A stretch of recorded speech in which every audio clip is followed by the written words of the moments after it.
दोष देत बानी हम अपना नसीब के, रुपया पतोड़ दिलु सपना गरीब के। दोष देत बानी हम अपना नसीब के, रुपया पतोड़ दिलु सपना गरीब के। घर परिवार हम तोहरा ला छोड़नी, नफरत के खंजर तूता मरलो हा खींच के। दोष देत बानी हम अपना नसीब के, रुपया पतोड़ दिलु सपना गरीब के।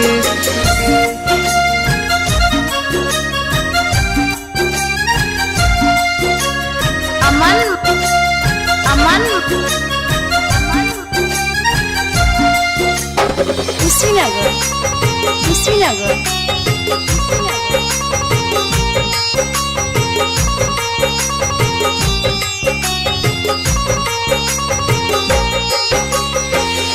ये हो सनम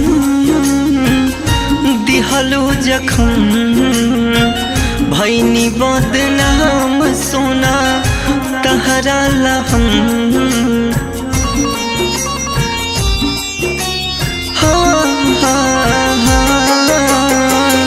ये हो सनम दिहलो जखम, भैनी बदनाम सोना तहरा लहम।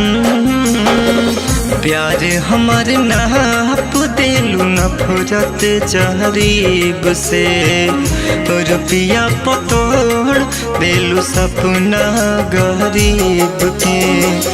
दोष देत बानी हम अपना नसीब के, रुपया पतोड़ दिलु सपना गरीब के। अमन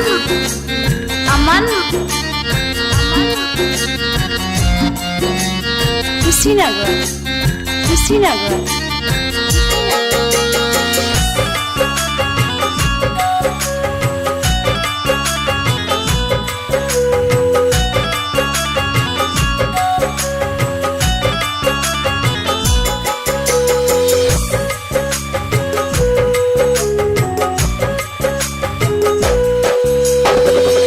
हंस के हंसा के दिल में बसा के, जियते मुआवलो कौन संग जाके।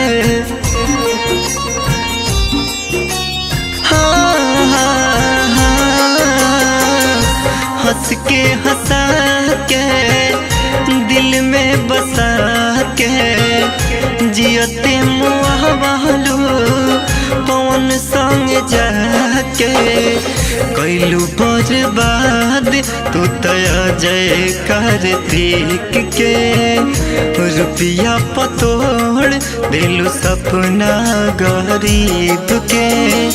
दोष देत बानी हम अपना नसीब के, रुपया पतोड़ दिलु सपना गरीब